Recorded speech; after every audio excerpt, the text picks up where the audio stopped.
Thank you once again for joining me on the Sutherland Report and for giving me your time. I count it as a real privilege. And as you know, I am interviewing a number of the prospective parliamentary candidates for Reform UK. And I am delighted, always delighted when we are then interviewing young people who then inspire us, who are slightly a little bit older.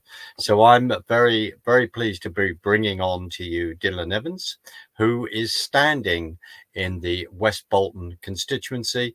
We will go through our usual geography lesson. So there's a few more slides to get through, and then we will have a wonderful conversation. Dylan, thank you so much for joining me on the Sutherland Report. It's great to meet you. So thank you, sir. You too. Thanks for having me on. And you're not that old, by the way. So you're as young as you feel. Dylan, you can come on as many times as you want after that comment. So bless you for that. So I'm going to start with my usual map, and then we will focus in on the constituency. And I know that we're getting into geography, that within our UK, it can be a little bit controversial in how we describe it at times. But that's the wonderful history that we have. So I'll put this on, and then you can begin to tell us where you are. Yeah, so we are Northwest England. We are a Lancashire town, originally a Lancashire town. However, we were taken out of Lancashire and lumped into the Greater Manchester Combined Authority, the Greater Manchester Administration, in 1974. It's a bit of a sore spot for people in Bolton.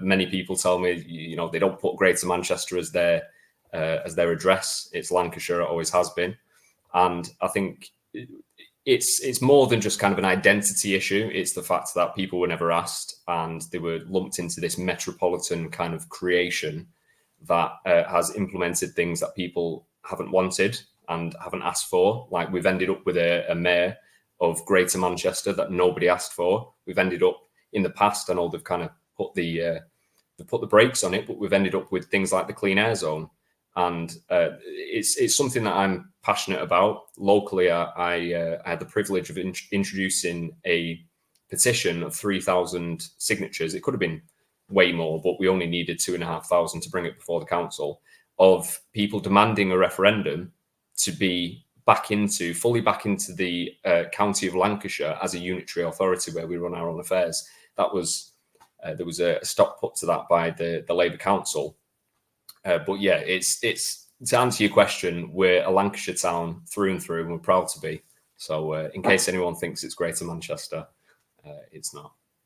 Brilliant. And there is a lot more history that we could go into that is very, very important to our nation, as in any nation's history. And of course, if you begin to remove that history, then you're beginning to remove the nation's roots.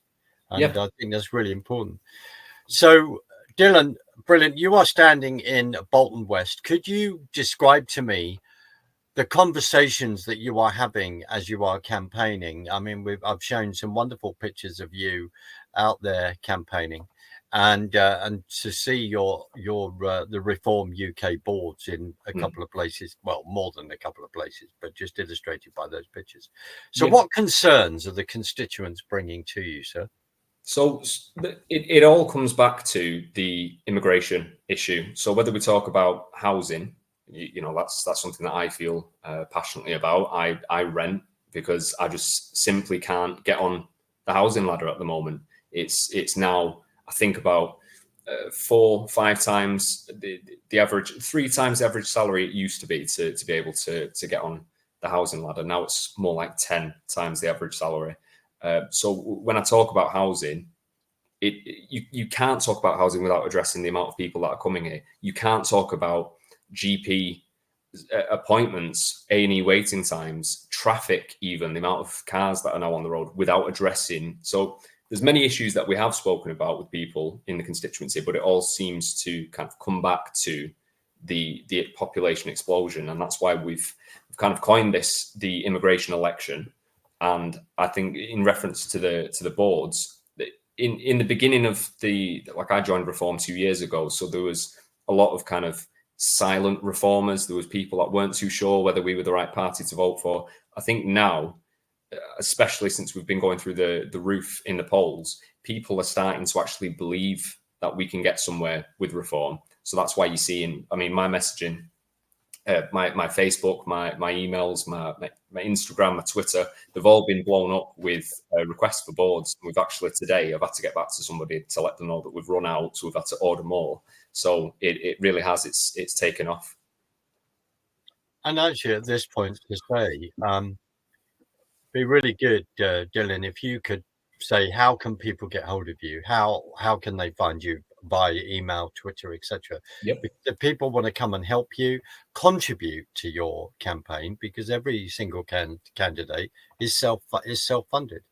Yep. So how can people get hold of you, sir? Yes, so my email is boltonwest@reformuk.com.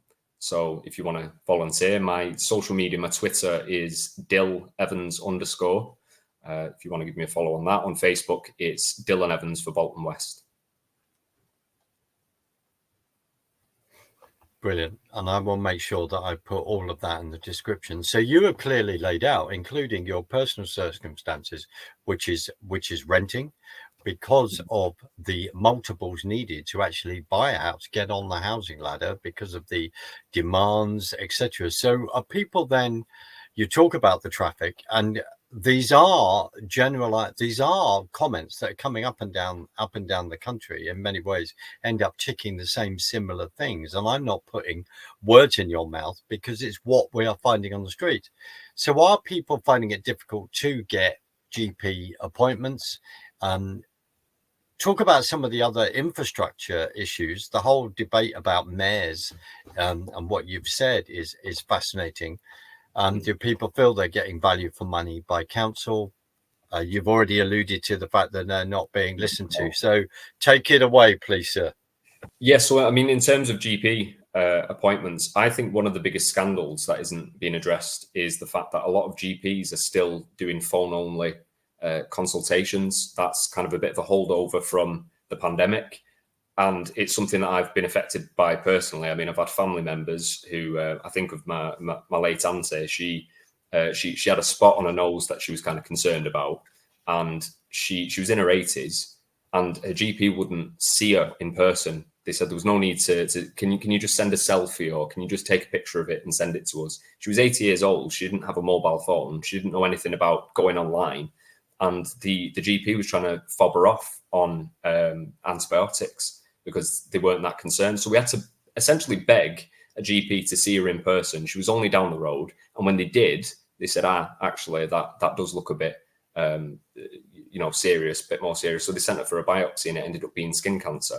I mean, the fact that GPs are refusing to see patients in person, if you can speak to a patient over the phone for 10 minutes, you can see them in person for 10 minutes. And that's a big thing. I think that doesn't cost billions extra to bring in a law that says you need to be seeing your patients in person. We're not just numbers.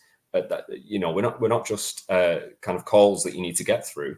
There's real people here that are unfortunately being misdiagnosed and mistreated. But in terms of the overall numbers, it is hard to get a GP's appointment. And I regularly, if I ever have to ring my GP, get through, and you are even if you ring at 8:30, you are number 87 in the queue. It's ridiculous. So people are really struggling to get a hold of public services that they're paying for. That brings me on to the point about council tax. You question, are people getting value for the money? No, we're not. We're not getting value for our money. In fact, we're getting less for more money. They've recently, across Greater Manchester, they've raised council tax by the maximum allowed. So in many boroughs, they've raised it by 4.99%.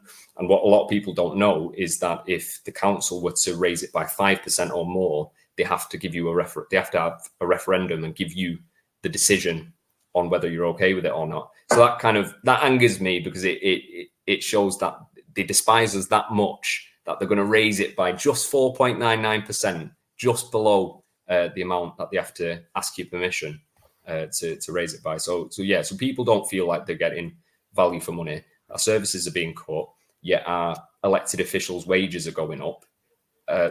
We do need we do need reform, candidates getting in who are actually addressing these issues, who are actually calling it out for what it is. And you've already talked about like the Greater Manchester area and all the sort of layer of management that brings in. So, and of course, quite rightly, when, sadly in your aunt's case, when 80 plus and then feel as though they're on the end of a phone or they're having to talk to a different doctor that they talked to last time and then having to explain themselves all over again, this becomes extremely stressful. I think on their mental capabilities as well. So there's a concern. There is a strain on that, strain on housing. How within Bolton West, how much of the makeup of the area is it? Is it a number of towns, urban, farmland? What kind of mixture is there? Yeah, so there's a mixture of everything. We've got towns, we've got kind of more urban areas as you start heading into the town centre. But yeah, again, the housing issue, we can talk about how many houses we need to build, and of course we do need to build houses. But it's if we don't get a grip of the overall numbers of people coming here, then we could be building 5 million homes every year, and it wouldn't touch the sides. And obviously that would have then a detrimental effect on the nice little towns that we have, and kind of keeping them as they are at the moment, the kind of historic buildings that we have. If we don't get a grip on the overall figures, then we are going to struggle to keep our towns the way they are. So yeah, we've got a mixture. We've got some nice market areas, but again, markets are going down. Footfall is going down steadily because people don't have any money in the pocket. So you're not going to want to go to the market if you're if you're skint. You're going to be going once a week to the supermarket, and that's it. So we do have a thriving kind of community. There is a bit of there's a lot of, we're a proud town. There's a lot of community spirit, but yeah, unfortunately, people are certainly feeling the pinch at the moment. How much of the area was a Brexit voting area or a Remain voting area? Have you got an idea of the voting split? Yeah, off the top of my head, it's about, I think it was 56% Leave. So it's majority Leave. All of Bolton, the 3 constituencies in Bolton were Leave. So yeah, it's an area that, again, that's another conversation that comes up on the doorstep, that whether they're people that were Remainers, it's, even people who didn't want us to leave are kind of saying we need to just get this over and done with now. Can we please move on from this conversation? And the people that did vote for Brexit because of the opportunities that we believed it would provide, they're outraged because one of the biggest issues for people to vote Brexit was that we could have tight control over our immigration system, and it's got worse since we've left. Trade is going down in many areas, and we've not taken the opportunities that Brexit has provided. So that's certainly something that comes up on the doorstep. People feeling like their democratic decision, the largest democratic decision in this country's history, hasn't been honoured. And of course, the debate is: have we really left? That's absolutely, and without putting words in your mouth, Dylan. I'm interested in this as well. Do people? You've discussed Manchester. You've discussed the Greater Manchester area. You're talking about the fact that they would then the council need to have a referendum by raising the council tax and just keeping it under 5%, and then the referendum in regard to being in Lancashire as a county. Do people feel that where you are, again, in regard to Westminster, that there's a huge gap between Westminster, London, the London bubble, and Bolton West? Is there a huge, right? What do people express over that? How do they express that? So in terms of the referendum, it would only ever be advisory as well. If for whatever reason the Labour run Bolton Council changed their mind and actually allowed people to have some democracy and held a referendum, it would still only be advisory. It would require an act of Parliament to sort of restructure the makeup of a council. So yeah, there is a bit of a disconnect between people locally. That's why I'm also involved with reform on a local level. We have an alliance with a party called Bolton for Change, which was founded by a man called Trevor Jones, who's also the reform candidate for Bolton North East. So we've been active. Arguably, we've been active in Bolton longer than reform's been going. So we've certainly been championing the local issues. But you're right, people. This is the argument that I make to people on a local level. Really, at the end of the day, I know Keir Starmer and Rishi Sunak are on our TV every day, but your actual day-to-day life is affected at a local level. It's how clean your streets are. It's how many police officers are on the streets. It's how safe you feel walking down the street. It's how often your bins get collected. It's such minor stuff, whether there's potholes or whatever on your road, but it's all affected. Most of that is affected at a local level. Now, of course, issues like immigration into the country, overall taxation, that's the job of Parliament. But really, local politics, I would argue, is almost more important. But sadly, people feel the turnout's shocking for local elections. People don't feel like it's necessary to go out and vote for a local election, or I'm not quite sure. Maybe it's just people just feel disillusioned. But that's one thing that we're trying to battle against. It's when someone feels so apathetic, they're not going to be convinced by another person saying, "Well, I'm different." But it's the message that we've been trying to champion locally is the power is in your hands. And when in some wards in Bolton, in some wards in Bolton West, the turnout's 25%. Well, if that other 75% knew that they could turn out and actually put a stop to half the stuff that's going on, then we could actually make change. So that's something that we're trying to drive up locally. We're trying to get the motivation there and make people feel like they have the power to change things. Because at the end of the day, whether I do get elected or not, I'm hoping that I do. But if I do, I'm a public servant. I would be a public servant. I'm doing this. It's supposed to be a humbling experience. I know you get a title and you get a fancy office and all this, but at the end of the day, you're going there to serve the people. And I think, unfortunately, in recent years, especially in the last 2 or 3, I'd argue, it's become less about that and more about personality types and characters. And I think we need to get back to a point where people feel an actual connection to the people that are representing them, and they feel like their interests are actually being represented. What opportunities are you having to debate with other parties about what their policies are going to be? Have you got hustings? Have you been able to have any TV coverage, press coverage? Because you raise a very important point, which is down to the individual constituency, the individual concerns of the constituency, instead of then being a sort of a media then that's just focused in a bubble that we then called London. I don't want to put words in your mouth, but it's just trying to reflect back. So what opportunities are you being given to speak? I know you're out on the streets. Just talk about that. Well, we do have a hustings coming up on Monday, the 24th, and it's being hosted by Nick Robinson, so who recently locked horns with Nigel Farage. So I'm looking forward to that. There has been it's been few and far between. I don't want to get too conspiratorial, but I do think that there has been a bit of a blackout when it comes to Reform UK.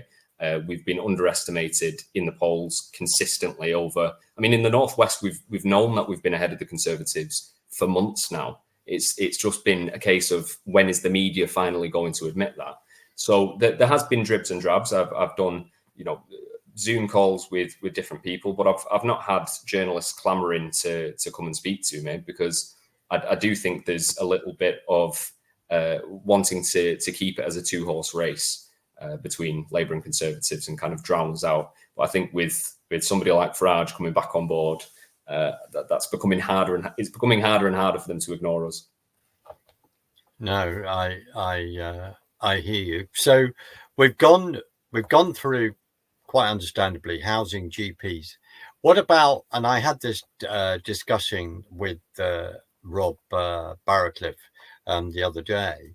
What about sports facilities? You know, swimming pools, gym, all of that. Is there also, I don't know if you had this discussion yet. Do parents feel that there's a strain on school places to get their children into the schools that they wish to go to? And then if we move into, you know, apprenticeships, jobs, opportunities for young people, and how we want to rewrite that and redefine that. What are your thoughts, sir?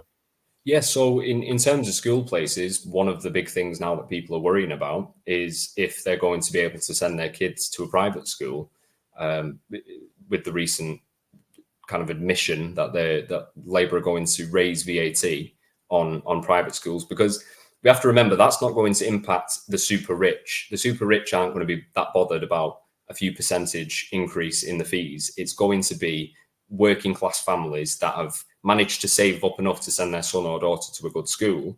They're going to be the ones that are going to pay the price. And then they are going to have to send their kids to the state school system, which again is going to put a burden on the state system. And it's just a ridiculous cycle that we're going to end up in, where you're punishing people for not using the state system. You're punishing people for not being a burden on the state system, and then making them become a burden on the state system. So yeah, there's serious concern about what impact that's going to have.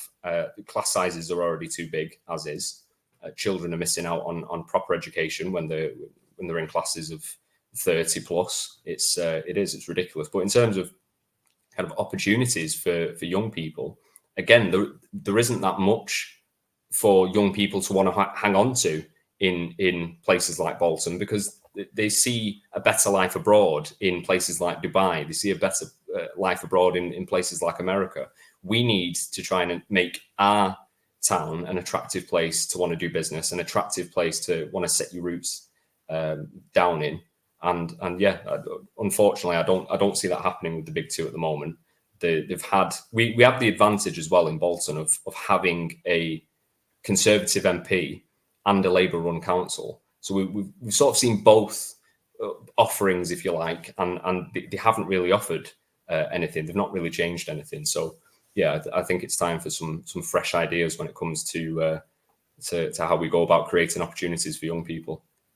I don't want to put words in your mouth, which is one of my regular phrases, or even just to start chucking brickbats at the opposition in that sense. But do people feel that their local member of parliament is not in touch with them at all? Do they feel that there is no access, or as you've said, I mean, are they a candidate who was parachuted into the area? Have they got any local links with the area? Well, I have had people contact me. Again, I won't badmouth the current MP too much. I will just say that I have had people contact me who have tried contacting his office about various different things. I had a lady recently that is disabled, and she's concerned about she requires a mobility scooter, and there's flags that are kind of all over the place, and her road has now become inaccessible, and that's her little bit of independence is going out. Otherwise she would be bedbound, and she has carers. She's being denied being able to go out and visit the shops and what have you. And she's contacted the sitting MP, and apparently has had no response. She's also contacted the Labour candidate, who she told me made reference to the fact that we can't do anything about the setup at the moment because we have to be worried about the environmental impacts or something. So yeah, but I've had people contact me who have tried getting in touch with the people in power at the moment, and they've not delivered. It's hard for me because, again, I'm not in the position yet to do anything about it. I mean, if take that case for example, if I was the MP, I'd be talking about this in Parliament. I'd be locking horns with the council, saying you need to get this sorted, because it's not fair that you've got somebody who's got a disability who's been denied the ability to go out and live a somewhat decent life because you can't be bothered pulling your finger out, as they say, to fix up the area. So yeah, there's there's been a whole host of people contact me about various different things, about promises that have been made, and that theme of promises made but promises broken that we've seen over the last few years. So yeah, if I'm to get in, I'm not going to make a whole raft of pledges that I can't keep. But I do want to be contactable. I have pledged that if I was to be elected, I'd make sure that every constituent, whether they voted for me or not, has my personal number so that they can contact me. Because again, you need to have that contact with the person that's your representative in Parliament. I'm supposed to be their representative to air any grievances that they have with the government, so I need to be contactable. And unfortunately, there seems to be, again, it goes back to that disconnect.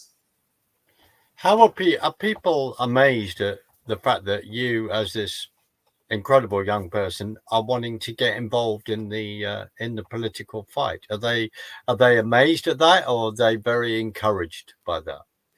A bit of both. Yeah, I do get a bit of, wow, you're quite young to be doing this, but also I think for the older generation, especially when I speak to people that have fought for this country, you know, it gives them a little bit of optimism, because I think there's this stereotype that young people are so ungrateful and they don't really care about the country, but it is our country as well.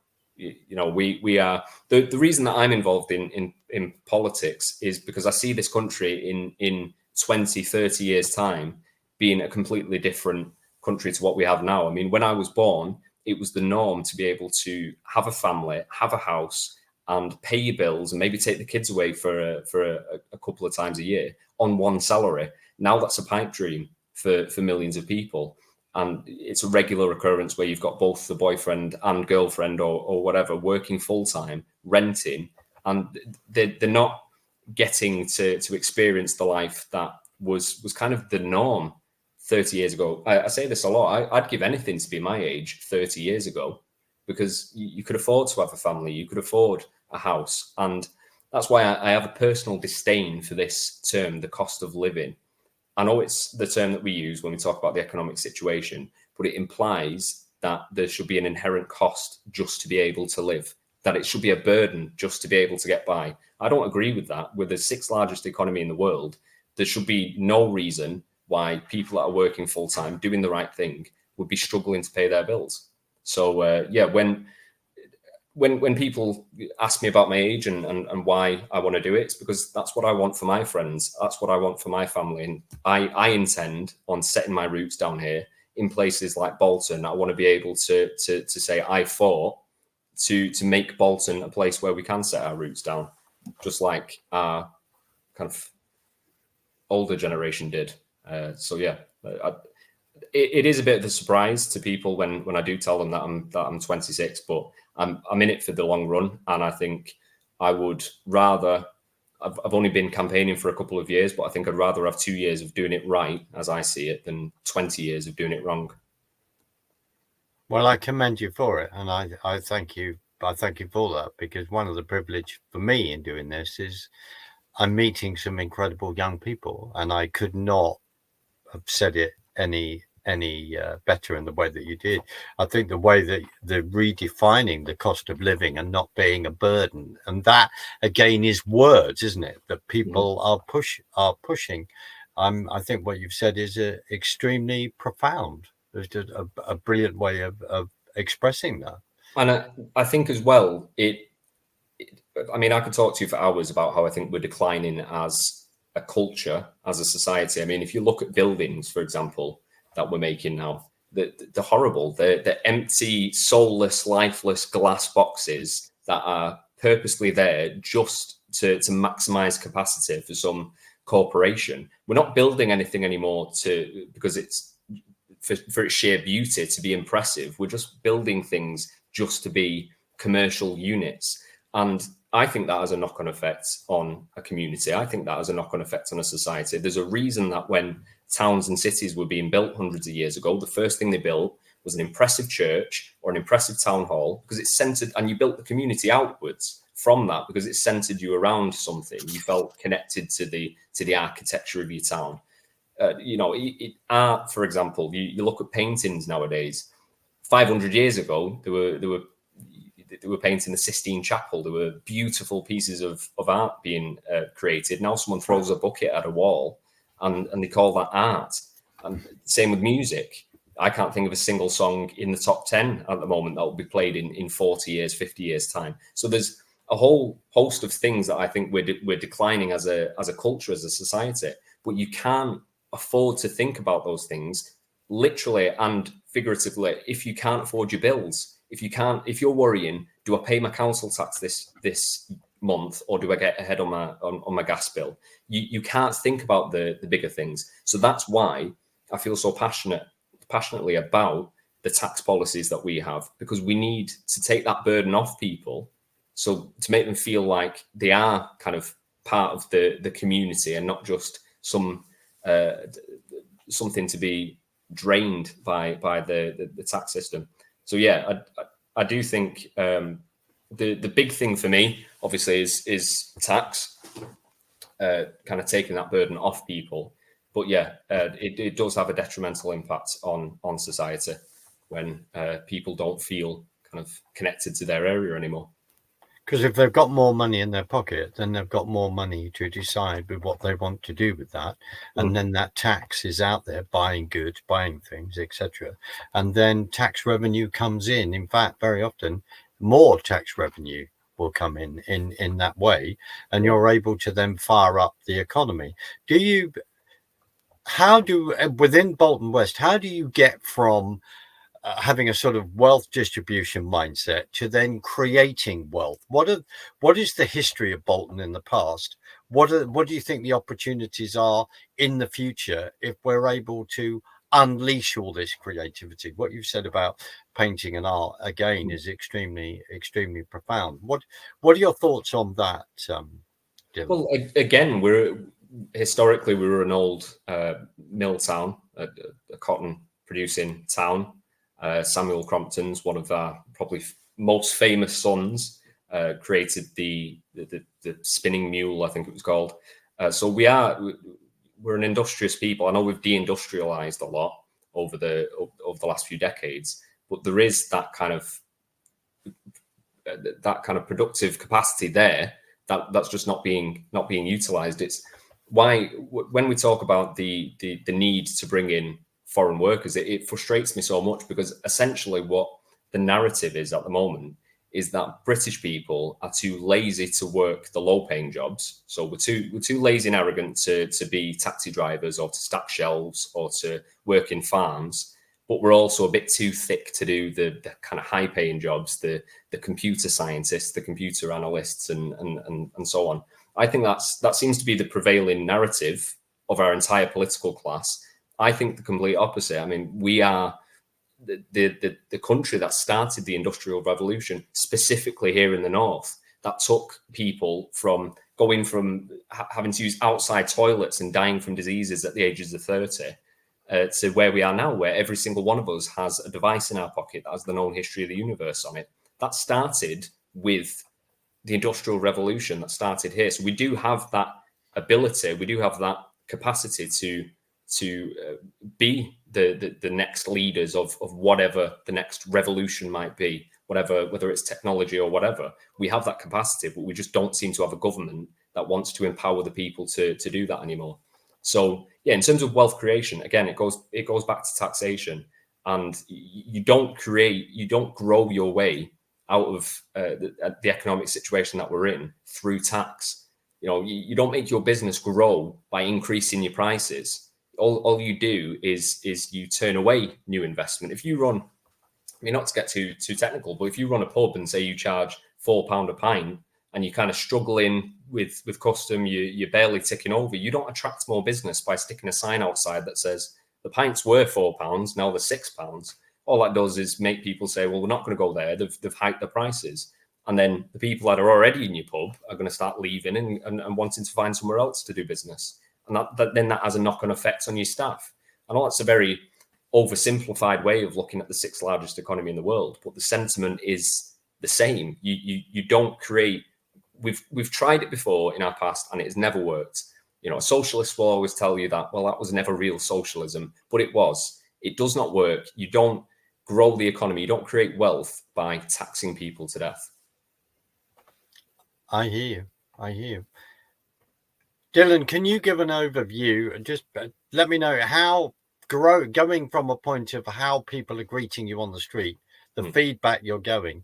And as we were talking off camera beforehand, what's the mood in the constituencies around you, the mood then in the Northeast in regard to how they're viewing Reform UK, and how well the party is doing, as you are a really important, wonderful young person on the ground, that no one can argue with what you're about to say, because this is your personal experience. Well, I have noticed, certainly in the last few weeks, that the profile of Reform has just gone through the roof. Everybody knows who we are now. That was the big issue 2 years ago when we'd been knocking on doors. People have got, what, Reform, what does that stand for? Now people know who we are. It's very encouraging as well that the youth vote is starting to now recognise what Reform's about. There was a poll that came out just, I think, yesterday from Redfield and Wilton that showed that Reform are now in second place amongst 18 to 24-year-olds. That was always considered a demographic that you could never be competitive in. Now we're second place and we're on the rise. We, compared to last week, I think we're up 9 points. All the other parties are down in that demographic. So there's a real excitement. In terms of my reception, we've had people, like I said earlier, just requesting boards left, right and centre. They're putting flags up. They're wanting to get involved now. And so there's a real sort of sense of enthusiasm. And overall, I think in the Northwest, there's some seats that are very winnable now for Reform because of various different things, because of our momentum, but also because of some issues that are being ignored. I think of Ashton. I know you spoke to Rob last time, but his seat is now very winnable for Reform because of the Workers' Party candidate that's standing against Angela Rayner. So that's going to eat into Angela Rayner's vote. So even though the polling is showing she's on 50% and the others, meaning the Workers' Party, are on 0%, in reality, she's on about 30-ish% and the Workers' Party are on about 10 or 15. And if we're on 25% plus, suddenly it becomes a very winnable area for Reform. So I know there's certain areas that are going to take up all the press. Nigel Farage is standing in Clacton. I know that's obviously going to be the big one that everyone watches to see if he gets in. But there's some very interesting seats. Again, the same situation is happening in Bolton South and Bolton North East, where again there's a very large demographic within the traditional Labour voting bloc that have turned their backs on Labour. So if Conservatives or just anti-Labour voters from 2019 got behind Reform UK in the Northwest, there's some seats where we might pull off some surprises. I also think of Rotherham as well, I think, where the Conservatives haven't stood a candidate for the first time since 1930. They've, for whatever reason, they missed the deadline. So there is no Conservative candidate in Rotherham. If you look at 2019, at what the Brexit Party got, if you add the Conservatives and the Brexit Party together, you get about a 4,000 majority. So there's some seats now that are very, very winnable for Reform. And I think the polling eventually will catch up and will reflect that. But I think people need to go out. And at first, it was considered a protest vote that wouldn't get you anywhere.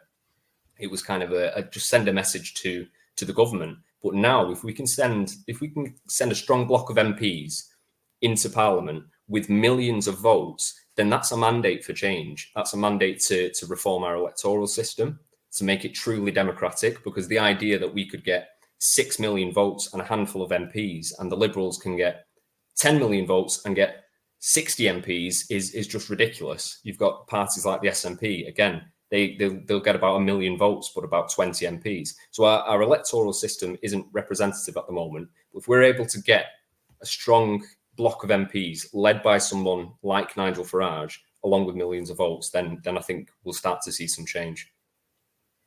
Very, very interesting. I do apologise. I should have said the Northwest and not the Northeast, looking at the geography lesson of where you are. So I just asked for big forgiveness from the wonderful people of Lancashire.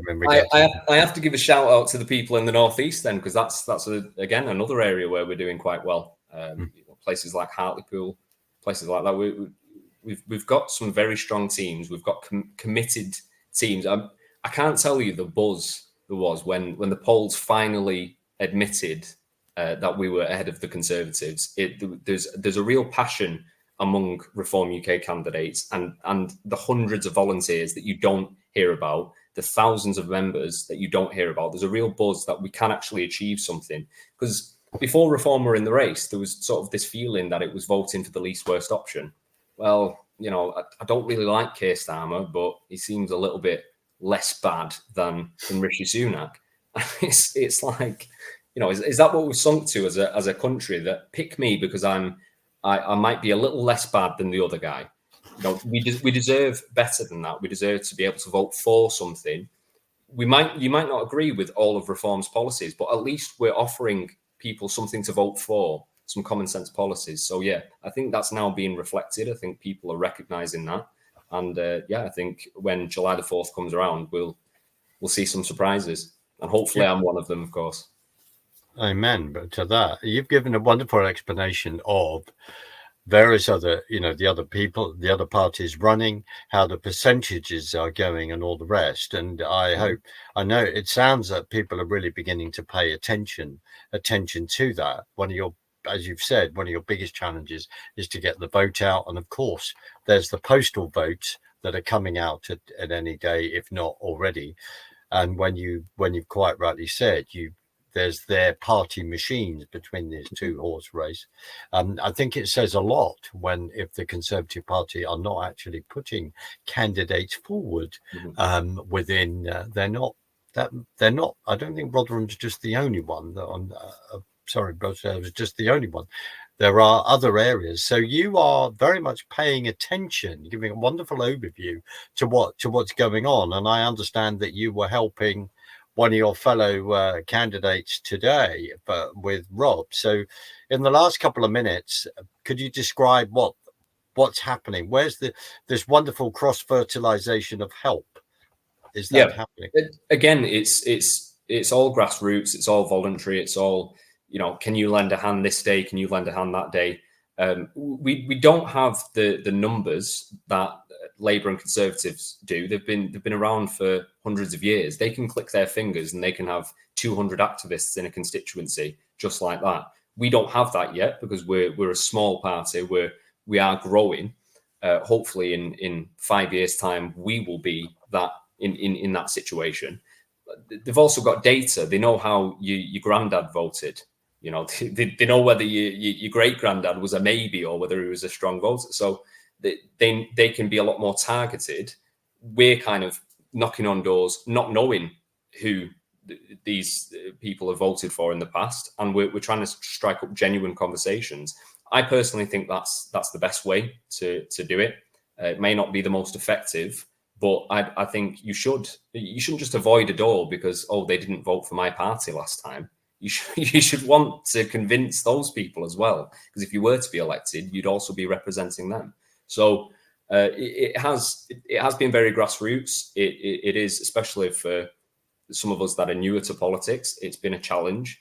But again, there's this overwhelming feeling amongst especially the young Reform candidates that we're in this for the right reasons, and there's a real buzz and there's a real optimism. So yeah, we're all getting on board with each other's campaigns. Some of the guys are going to come down and help me over the weekend when we do a table day. So that'll be fun. So yeah, there's a real kind of there's a feeling that it's not just about any one candidate, any one person. It's about, or even the party. It's about the country. It's about what we're standing for and what we're fighting for. I hear you very loudly. How do you think, how are you going to handle Nick Robinson? And this husting sounds a very wonderful opportunity and quite exciting in that regard. So I know there's a few lessons that you can draw on very recently. So how are you going to handle that? I think I won't get a word in. I think I've seen Nick Robinson's style. Not to bash the guy before I meet him, but he does seem to like to interview himself. So I don't know whether or not I will actually get to say that much. Hopefully, and I hope it's an interesting debate. I hope it's relevant to the people that are there. Again, it's in the constituency, so hopefully, actual voters are going to hear what we're doing for them rather than just kind of national talking points. But look, I'm aware that it may be might be a bit of a stitch up. I'm going to be in for some tough questions. I'm just going to do my homework. I'm going to make sure that I know my stuff going into it. But at the end of the day, I'm not worried about doing stuff like that because I feel like I'm doing this for the right reasons. I'm not doing this because I want to try and pull the wool over people's eyes. So that kind of gives me an internal confidence, if you like, that I don't have a voting record that I have to try and make excuses for. I don't have I don't have promises that I made 5-10 years ago that I never kept. So I'm a newbie to this, but I'm in it for the right reasons. I think Reform have the best policies. I think we're winning people over in their droves. So I think the hustings, it may be a bit hostile, it may be whatever, it's a BBC thing. We're also saying that if we get a grip, we're going to defund the BBC. So I'm not surprised that they're not fans of Reform. Dylan, as I said, it's a wonderful opportunity for you to deal with. But you're right. But what you're saying is absolutely right in regard to being able to get word with, publicize. I think we can see how certain things are being steered. All I can do is encourage you to make sure that there are a number of people in the room to support you, and to raise those issues and be verbal about that. But it just sounds. No, this would be excellent. So as we end, and I just want to thank you for your time, Dylan, where can you remind people where they can find you? And I will put that in the description, but how can people find you? How can they come, and to do that, to come and help you? Yes. So again, my email is boltonwest@reformuk.com. Facebook, I am Dylan Evans for Bolton West. Twitter, I am, or X as it's called now, I am Dill Evans _. So yeah, please do get in touch if you want to help. If you want to volunteer, all hands on deck. We certainly need to this final couple of weeks. We really need to push to get the word out, and we may be on track to achieve something pretty historic. Brilliant, Dylan. I so thank you for your time. Thank you for the inspiration that you bring, and inspiring without sounding patronizing, I don't mean it, by being an incredible young person. And you're absolutely right. We're very often tarred with a particular brush, which is actually not true.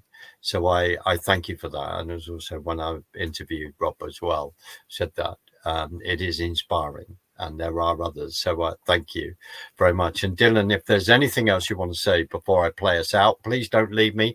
I'll say goodbye to you officially on the other side. But is there anything else that you would like to say?